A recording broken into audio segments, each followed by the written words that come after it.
Në qytetin e Kavajës, Myftinia ka marrë përsipër shpërndarjen e ndihmave humanitare për familjet në nevojë, duke përzgjedhur vetë përfituesit. Ndihmat u sigurua në kuadër të bashkëpunimit mes Komunitetit Musliman të Shqipërisë dhe Qendrës së Mbretit Selman në Arabinë Saudite, dhe përfshin familje me nevoja ekonomike, jetim dhe invalid. Myftiu i Kavajës, zoti Besnik Leçini, falënderoi Qendrën Saudite për kontributin dhe theksoi rëndësinë e falënderimit ndaj njerëzve, duke cituar mësimet e profetit. Jemi sot këtu në qytetin e Kavajës, ku ashtu si edhe vitet e mëparshme,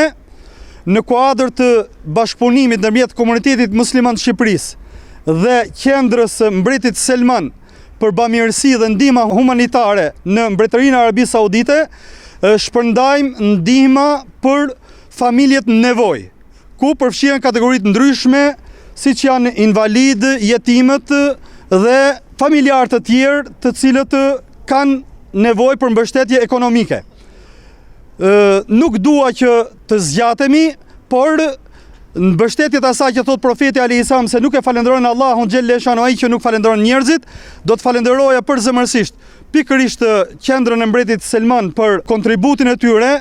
që japin në ndihmë të familjeve në nevojë, veçanërisht tani që jemi në vigjilje të muajit begat Ramazanit. Allahu ja shpërblef me të mira në dynjë dhe në ahiret, edhe Komunitetit Musliman të Shqipërisë gjithashtu për koordinimin dhe bashkëpunimin.